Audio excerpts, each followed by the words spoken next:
ఈ లోకంలో అనేకమైనటువంటి ప్రేమలు ఉన్నాయి కదా. తల్లిదండ్రుల ప్రేమ, బంధువుల ప్రేమ, స్నేహితుల ప్రేమ, రక్త సంబంధికుల ప్రేమ, కుటుంబీకుల, అనేక భార్య భర్తల ప్రేమ, అనేక రకాలైనటువంటి ప్రేమలు కలిగి ఉన్నాం. దాని నిర్వచనం, దాని అర్థం మొదటి యోహాను పత్రిక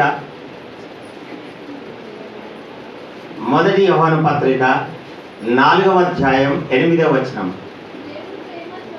దేవుడు ప్రేమ స్వరూపి. దాని కింద ఫుట్ నోట్లో ఉంటుంది చూడండి.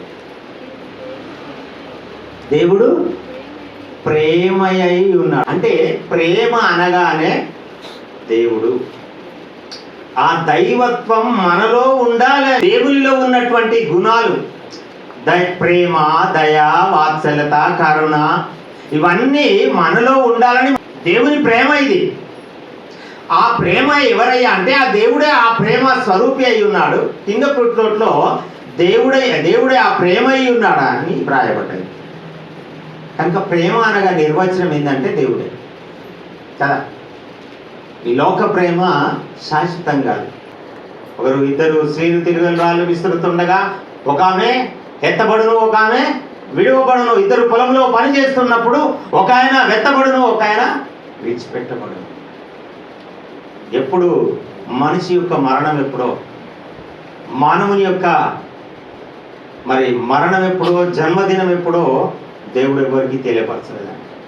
అదొక మర్మయుక్తంగా పెట్టుకున్నాడు. ఆయన చేతిలో ఉన్నాయి. జీవ మరణాలు ఆయన చేతిలో ఉన్నాయి. డాక్టర్ని అడిగితే కూడా పుట్టిన దినం, పుట్టిన టైం చెప్పలేడండి ఎవరు. ప్రపంచంలో ఏ డాక్టర్ చెప్పలేడు. సుమారు చెప్తాడు. ఒకవేళ కంప్యూటర్ని అడిగినా అది కూడా చెప్పదు. కంప్యూటర్ చెప్పదు, డాక్టర్ చెప్పడు. మరి ఎవరు చెప్పగలుగుతారా అంటే దేవుడు మాత్రమే చెప్పగలుగుతాడు. మనిషి యొక్క మరణం, పుట్టుక ఆయన చేతిలో ఉంది. ఒకవేళ అవి నీ చేతిలోకి ఇస్తే ఇప్పటికే మనం మారుతలేం కదా మనుషులుగా. అందుకే దేవుని ప్రేమ, అగాపే లవ్. ఆ ప్రేమ ఎలాంటి ప్రేమ ఒక్కసారి కనుక మనం ఆలోచిస్తే నిజంగా దేవుని ప్రేమ ఎట్లా కనబడుతుందంటే కనబడనటువంటి ప్రేమ అది. ఇప్పుడు ఈ ప్రకృతిని చూస్తే దేవుని ప్రేమ కనబడతా ఉంది. ఎట్లా చెప్పగలరు చెప్పండి? ప్రతిదాన్ని చూస్తే దేవుని ప్రేమ కనబడుతుంది అందులో, అంతే కదా. ఆకాశాన్ని చూసినా, నక్షత్రాలను చూసినా, సూర్యుని చూసినా, చంద్రుని చూసినా, భూమిని చూసినా, ప్రకృతిలో ఉన్న ప్రతి చెట్టును చూసినా, ప్రతి కొండల్ని చూసినా ఆ దేవుని యొక్క ప్రేమ కనబడతా ఉంది కదా. ఆ ప్రేమ ఏ రీతిగా దేవుడు మనల్ని ప్రేమిస్తూ ఉన్నాడంటే అద్భుతంగా కనబడకుండా మనల్ని ప్రేమిస్తూ ఉన్నాడు.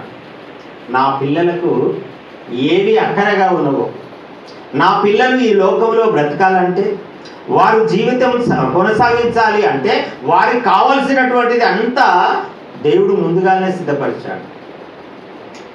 పిల్లలు తల్లిదండ్రుల కొరకు ఆస్తులు సంపాదించరు, కానీ తల్లిదండ్రులే పిల్లల కొరకు ఆస్తులు సంపాదిస్తారు, బైబిల్లో ఉంది. అలాగే తన పిల్లల కోసం, తన పిల్లలైనటువంటి మన కోసం దేవుడు ఏం చేశాడు తెలుసా? మనల్ని పుట్టించక ముందే మన కోసం సిద్ధం చేశాడు. ప్రకృతి సమస్తాన్ని సిద్ధం చేశాడండి. భూమిని ఇచ్చాడు, ఆకాశాన్ని ఇచ్చాడు, నక్షత్రాలను ఇచ్చాడు, ప్రకృతిలో ప్రతిదాన్ని కలుగజేశాడు. ఎందుకు? నా కుమారుడు, నా కుమార్తెలు ఈ భూమి మీద జీవించాలి అంటే ఈ ప్రకృతిలో నుండి ప్రతిదాన్ని తీసుకోవాలి కదా. బ్రతకాలి అంటే ఈ ప్రకృతిలో నుంచి ప్రతి తీసుకోవాలి. భూమిలో నుంచి అయినా, ఆకాశంలో నుంచి అయినా, ప్రతి దాంట్లో నుంచి నువ్వు తీసుకొని నీ జీవితాన్ని కొనసాగించాలి అనేటువంటి ఆలోచన కలిగి దేవుడు గోప్యంగా భద్రపరిచాడు, సమస్తాన్ని భద్రపరిచాడు. ఎంత ప్రేమ అండి! ఆయన మన పట్ల ఆయనకున్నటువంటి ప్రేమ ఎంతనో తెలుసా? తల్లిదండ్రుల ప్రేమ కదా. తన పిల్లల కోసం ఏం చేస్తారు? ఆస్తులు సంపాదిస్తారు. తర్వాత బయటికి అంటే కోపంగా వ్యవహరిస్తారు, కానీ వారి లోతుల్లో, వారి గుండె లోతుల్లో మరి చాలా ప్రేమ కలిగి ఉంటారు. మీదికి మాత్రం కఠినంగా ప్రవర్తిస్తారు తల్లి పిల్లల విషయం. అంటే లోపల ఎంత ప్రేమిస్తారో ఒకసారి ఆలోచించండి. అదే రీతిగా దేవుడు కూడా మనల్ని ప్రేమిస్తూ ఉంటున్నాడు ప్రతి విషయంలో. ప్రేమ అంటే దేవుడై ఉన్నాడు కనుక ఆ దేవుడే ఎలాంటి ప్రేమ. ఇర్మియా గ్రంథం 31వ అధ్యాయం 3వ వచనం ఒకసారి మనం చదివినట్లయితే, చాలా కాలము క్రిందట ఇర్మియా అంటున్నాడు, యెహోవా నాకు ప్రత్యక్షమై ఇట్లానెను, శాశ్వతమైనటువంటి ప్రేమతో నేను నిన్ను ప్రేమించుచున్నాను. శాశ్వతమైన ప్రేమ, దీనికి అంతం లేదండి. ఇక శాశ్వతమును ఉన్నంత కాలం ఈ భూమి మీద మనుగడ సాగించినంత కాలము నిన్ను శాశ్వతమైనటువంటి ప్రేమతో నిన్ను ప్రేమించుతున్నాను. ఆనాడు ఇర్మియా భక్తుని దేవుడు ప్రేమించినట్టుగా ఈనాడు ప్రతి కుటుంబాన్ని శాశ్వతమైనటువంటి ప్రేమతో ప్రేమిస్తా ఉన్నాడండి. ఆయన ప్రేమ వర్ణింపలేదు. అసలు దాన్ని ఎత్తు, దాని లోతు, దాని యొక్క వెడల్పు ఎవరు కొలువలేనటువంటిదండి. అది ఆ ప్రేమకు వెలకట్టలేనిది, ఆ ప్రేమకు వెలకట్టలేనిది, దాన్ని కొలువలేనటువంటి ప్రేమ. నిజంగా ఒక్కసారి కానీ ఆలోచిస్తే ఆయన ప్రేమ భూమి యొక్క దిగంతములోకి, అంటే భూగర్భములోకి వెళ్ళినా కానీ కనబడుతూ ఉంది ఆయన ప్రేమ. ఆకాశంలోకి ఎక్కినా కానీ కనబడతా ఉంది. నువ్వెంత దూరం వెడల్పు ప్రయాణం చేసినా కనబడతా ఉంది ఆయన ప్రేమ. ఎందుకు అంటే భూమిలో నీ కోసం దాచిపెట్టినటువంటి ధనం, భూమిలో నీ కోసం పొందుపరిచినటువంటి అనేకమైనటువంటి వనరులు, అనేకమైనటువంటి గనులు, అనేకమైనటువంటి పంటలు ఎక్కడి నుంచి వచ్చాయి? దేవుడు దాచిపెట్టాడండి నీకోసం, మన కోసం దాచిపెట్టలేదా? మన తల్లిదండ్రులు ఏం చేస్తారు? డబ్బు దాచిపెడతారు కదా, ఆస్తులు సంపాదిస్తారు, బంగారం, వెండి, నగలు మన కోసం, పిల్లల కోసం దాచిపెడతారు కదా. అలాగే దేవుడు ప్రేమామయుడు కనుక, ప్రేమనే దేవుడు కనుక మనల్ని ప్రేమించడానికి మన కోసం దాచిపెట్టాడండి సమస్తాన్ని భూమిలో. ఎట్లా దాచిపెట్టాడు?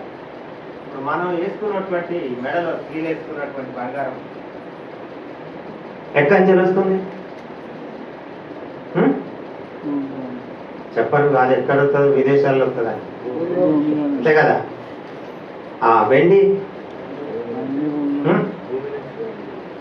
మనం తినే ఆహారం ఉందా? కనబడుతుందా? చెప్పండి, కనబడుతుందా? కనబడనటువంటి ప్రేమ అండి అది. ఆశ్చర్యకరమైనటువంటి ప్రేమ అది. చూస్తే మట్టే భూమే, దానికి ఎప్పుడో సెలవిచ్చాడు, ఏయ్ నా పిల్లలు వస్తున్నారు జాగ్రత్త, నా పిల్లలకు కావలసింది నువ్వు ఇయ్యాలంటే, లేకపోతే నీ సంగతి చూస్తా అంటాడు. భూమికి ఆజ్ఞాపించాడండి దేవుడు, ఆకాశాన్ని ఆజ్ఞాపించాడండి, ప్రకృతినికి ఆజ్ఞాపించాడు. ఏంటి? నా పిల్లల్ని నేను ప్రేమిస్తున్నానండి, వారికి కావలసినటువంటి సమస్తాన్ని మీరు ఇవ్వాలి. ఆకాశం వర్షం ఇవ్వాలి, భూమి పంటలు ఇవ్వాలి, ప్రకృతి నేను కాపాడాలి. భూమిలో ఉన్నటువంటి దాన్ని నువ్వు తీసుకోవాలి బయటికి.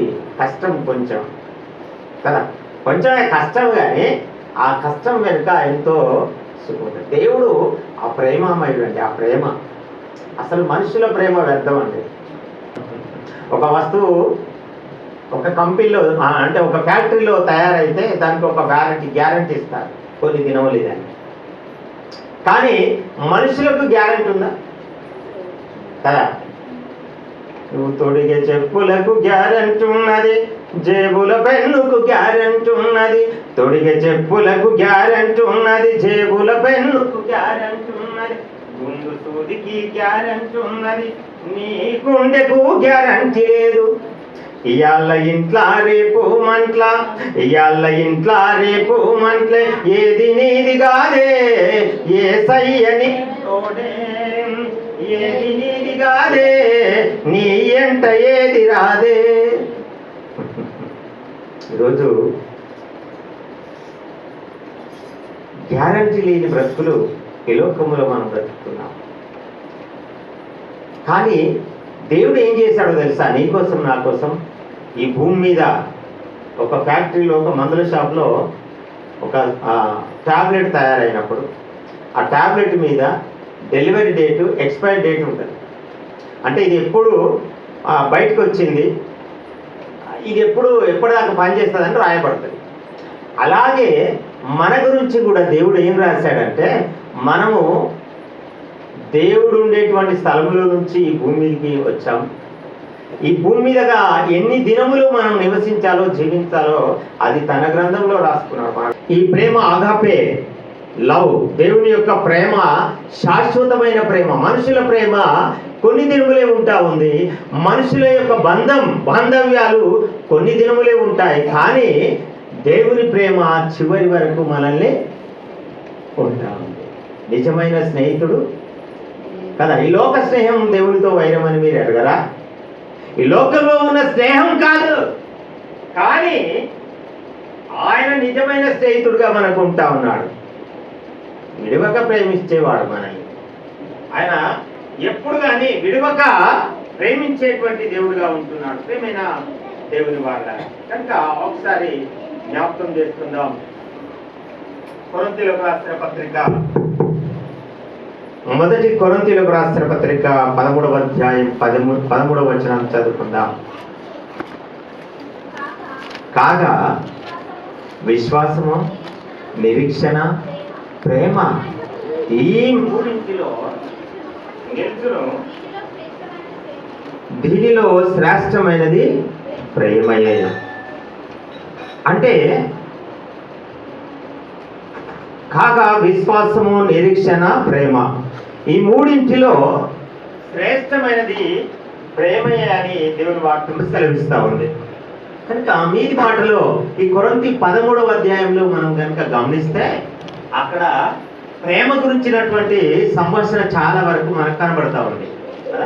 మనుషుల భాషలతోనైనను, దేవదూతల భాషలతోనైనను నేను మోటలాడిన మాటనైతే, మ్రోగెడు కంచును గనగనలాడు తాళమున యందును ప్రవచించు కృపావరము కలిగి జ్ఞానమంతయు మరి ఎరిగిన వాడనైతే, ప్రేమ లేకపోతే వ్యర్థులను కొండలను పెగిలింపగల పరిపూర్ణ విశ్వాసము గల వాడనైతే, ప్రేమ లేకపోతే వ్యర్థుడను.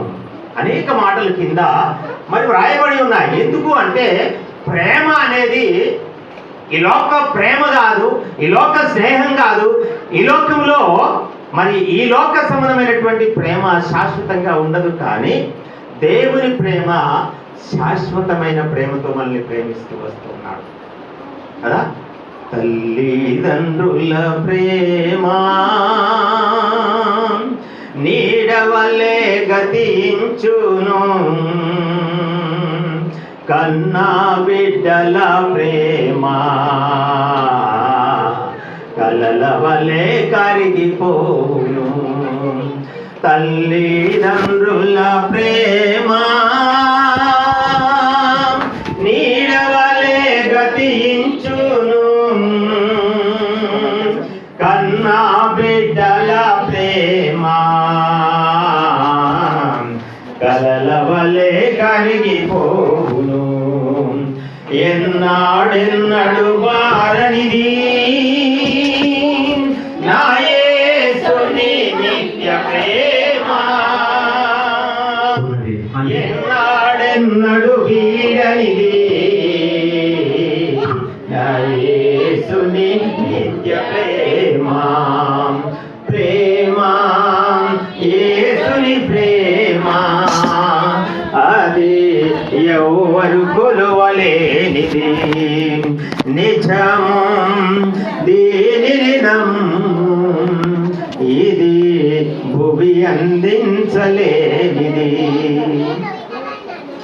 అంటే ఈ లోక ప్రేమ, ఈ బంధాలు, ఈ బాంధవ్యాలు, ఈ యొక్క కుటుంబ సంబంధాలు, బంధువుల ప్రేమ, తల్లిదండ్రుల ప్రేమ, ఈ లోకంలో ఉన్నటువంటి ప్రేమలన్నీ ఒకసారి గతించిపోతాయి. కానీ శాశ్వతమైనటువంటి ప్రేమతో నిన్ను ప్రేమిస్తున్నాను. నిజంగా దేవుడు ప్రేమిస్తున్నాడు మనల్ని. నిన్ను ముదిమి వచ్చే వరకు ఎత్తుకుని వాడని నేనే అని వాగ్దానం చేసినటువంటి దేవుడు. ఇలా బాధలో ఉండొచ్చు, ఇలా శ్రమలో మనకు రావచ్చు, ఇలా వృద్ధాప్యంలో ఉండొచ్చు, బలహీనుడుగా ఉండొచ్చు, కానీ దేవుడు ఎప్పుడు నేను విడువను, నేను ఎడబాయను, శాశ్వతమైన ప్రేమతో నిన్ను ప్రేమిస్తా ఉన్నాడు. ఎలాంటి ప్రేమ? ఆ ప్రేమను మీరు కొలువలేం. మనం ఆ ఎత్తును కానీ, లోతును కానీ, వెడల్పును కానీ మనము కొలువలేనటువంటి ప్రేమతో మనల్ని ప్రేమిస్తా ఉన్నాడు. అయ్యా, ఈరోజు మనం అనుకుంటున్నాం ఈ లోక సంబంధమైన ప్రేమలకే మనము ఆరాట పడుతున్నాము, ఆశపడుతున్నాము, కానీ దేవుని ప్రేమను పక్కకు పెడతా ఉంటున్నాం, దేవుని ప్రేమను కోల్పోతూ ఉంటున్నాం. అనేక సార్లు కదా, అనేక సార్లు కుమ్మరి ఏం చేశాడు? ఇర్మియా భక్తులతో అంటాడు, కుమ్మరి నువ్వు కుమ్మరి ఇంటికి వెళ్ళు, ఇర్మియా నువ్వు కుమ్మరి ఇంటికి వెళ్ళు, అక్కడ నీకు పాఠం నేర్పిస్తా అంటాడు. కుమ్మరి ఇంటికి ఇర్మియా వెళ్ళినప్పుడు కుమ్మరివాడు తన సారి మీద పని చేస్తుండగా సారి మీద మట్టిని పాత్రను తయారు చేసినప్పుడు అనేక సార్లు పడిపోతా ఉంది, ఇటుక అంటే పగిలిపోయి కింద పడిపోతా ఉంది. అయినా కుమ్మరి ఏం చేస్తా ఉన్నాడు? పలుసార్లు ప్రయత్నం చేస్తాడు, పడిపోయినటువంటి దాన్ని మళ్ళీ తీసి మళ్ళీ సారి మీద పెడతా ఉన్నాడు. అలాగే నిజంగా దేవుడి పిల్లమైనటువంటి మనల్ని అనేక సార్లు మనము తొట్టిల్లుతున్నప్పటికీ, అనేక సార్లు మనము దేవుని సన్నిధిలో నుంచి వైదొలిగిపోతున్నప్పటికీ, అనేక సార్లు దేవునికి దూరముగా ప్రయాణం చేస్తున్నప్పటికీ దేవుడు ఏం చేస్తా ఉన్నాడో తెలుసా? కుమ్మరి వాడు సారి మీద మరి మట్టిని ఏ విధంగా సిద్ధపరుస్తా ఉన్నాడో అదే రీతిగా అనేక సార్లు మనం పడిపోయినప్పటికీ, అనేక సార్లు దేవుని విడిచిపెట్టినప్పటికీ దేవుడు మళ్ళీ తీసుకొచ్చి ఈ సంఘం అనేటువంటి సారి మీద నేను ఒక అందమైనటువంటి పాత్రగా సిద్ధపరుస్తా ఉన్నాడు, నేను వాడుకునేటువంటి ఒక పాత్రగా సిద్ధపరుస్తున్నాడు. ఎందుకు?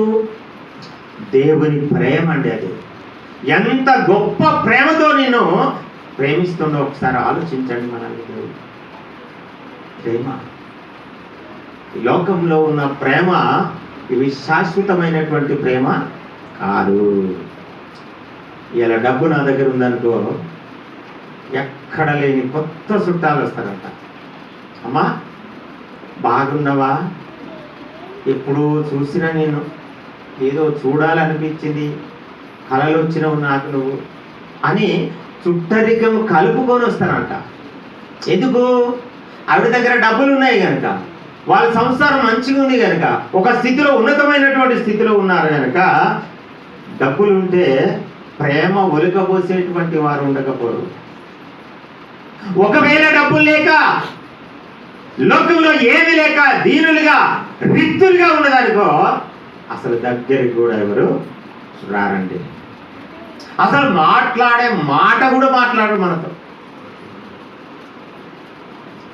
కానీ నువ్వు ఏ స్థితిలో ఉన్నా, నువ్వు రిక్తునిగా ఉన్నా, రిక్తురాలిగా ఉన్నా, నువ్వు ఉన్నతమైనటువంటి స్థితిలో ఉన్నా, నువ్వు ఏ స్థితిలో ఉన్నా కానీ దేవుడు నిన్ను ప్రేమిస్తూ ఉంటున్నాడు. దేవుడు నిన్ను శాశ్వతమైనటువంటి ప్రేమతో ప్రేమిస్తా ఉన్నాడు. ప్రేమైన దేవుని సంగమా, వర్షాకాలం రాగానే చెరువులోకి నీళ్ళు వస్తాయా రావా? వచ్చినాక ఇంకేం వస్తాయా? వాళ్ళకు చేపలే వస్తాయా? కప్పలు వస్తాయి, ఎక్కడో ఉంటాయి అవి. వర్షం నీటికి వాసన బట్టి కప్పలు వచ్చేసి దింపిపోతాయి. అలాగే ఒక పద్యం రాస్తాను, ఎప్పుడు సంపద కలిగిన అప్పుడు బంధువులు వస్తువులు అది ఎట్లన్నా తెప్పలుగా చెరువు నిండిన కప్పలు 10,000 చేరు గదరా సుమతి. ఇప్పుడు చిన్నప్పుడు చదువుకున్న పద్యం.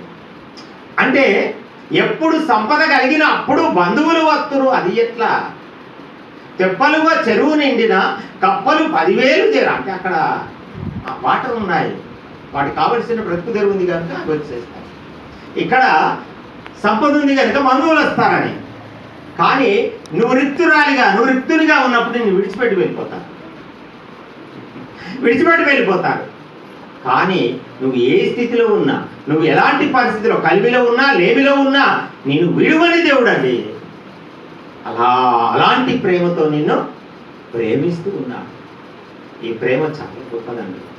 దేవుని ప్రేమ నుంచి మనల్ని ఎడబాపేవారు సాతానుడు ఏం చేస్తారో తెలుసా? ఆ దేవునితో ఉన్న బంధాన్ని, ఆ ప్రేమ నుంచి మనల్ని దూరం చేయడానికి అనేక ప్రయత్నాలు చేస్తాడు. ఒకసారి ఆలోచించండి. బంధువులైనా, స్నేహితులైనా, ఎవరైనా దేవుని తర్వాతనే, దేవుని సన్నిధి తర్వాతనే అనే విషయము వారిగా ఆలోచించాలి, వారికి కనపరచాలి మనం.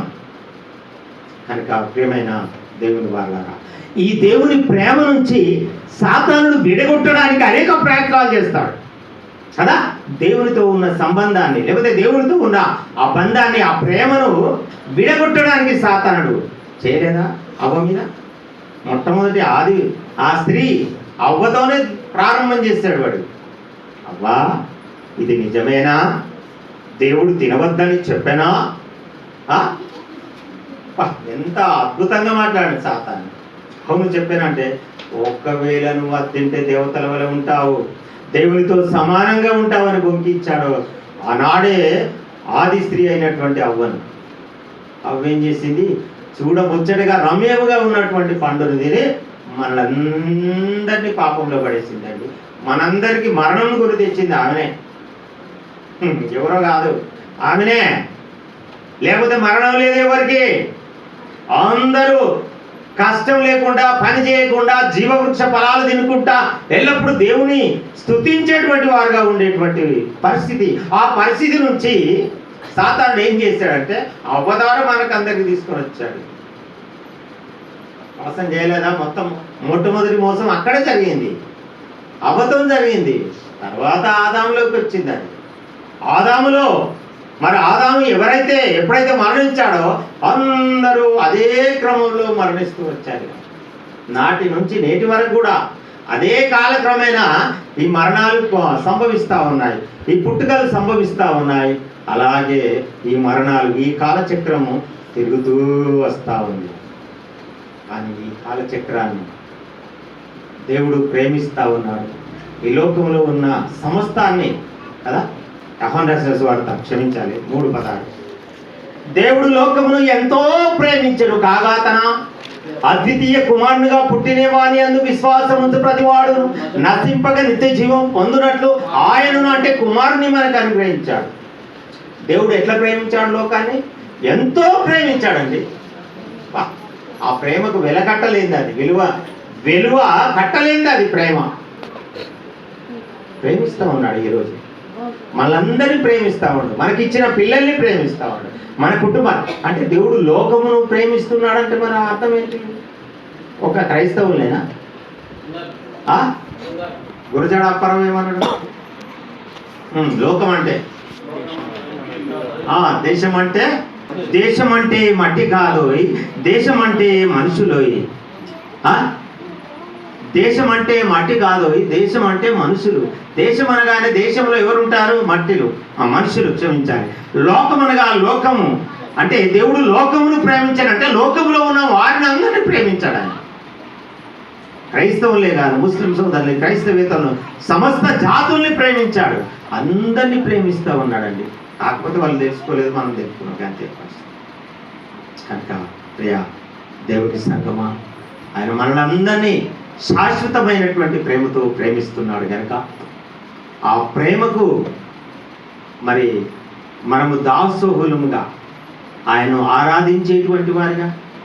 ఎందుకంటే మనకు ఎవరైనా సహాయం చేస్తారనుకో, ఆ సహాయానికి ప్రతిగా అయ్యా నిండా వందనాలు, నువ్వు చాలా ఆపదలో నన్ను ఆదుకున్నావు, చాలా సహాయం చేశావు, నీకు నిండా వందనాలు అయ్యా అని వారికి వందనాలు చెప్తాం. అలాగే దేవుడు చేసిన ప్రతి మేలుకు దేవుని సన్నిధిలో మనము కృతజ్ఞతాస్తుతులు చెల్లించాలి. ఆయన చూపిన ప్రేమకు, ఆయన ఇచ్చిన ప్రతీవికి మనం ఏం చేయాలి? దేవుని కృతజ్ఞతాస్తుతులు చెల్లించాలి. ఆయన శాశ్వతమైన ప్రేమతో నిన్ను నన్ను ప్రేమిస్తున్నాడు. ఈ లోక ప్రేమ వాటిది వ్యర్థము. ఈ లోకంలో ఉన్న స్నేహాలు, బంధుత్వాలు ఇవన్నీ ఒకప్పుడు గతించిపోతాయి, కానీ శాశ్వతమైనటువంటి ప్రేమ, దేవుని ప్రేమ నిలుస్తూ ఉంది. మనల్ని ముదిమి వచ్చే వరకు ఆయన ఎత్తుకునేవాడు, తర్వాత ఈ లోకంలో నుంచి వేరైనప్పటికీ కూడా అక్కడ ఆయనతో కూడా మనల్ని నిలబెట్టుకునేటువంటి వాడు, తన సింహాసనం మీద కూర్చుండబెట్టుకునేటువంటి వాడుగా ఉంటున్నాడు. అందుకే శాశ్వతమైనటువంటి ప్రేమతో నేను ప్రేమిస్తున్నానని వాగ్దానం చేస్తాడు దేవుడు.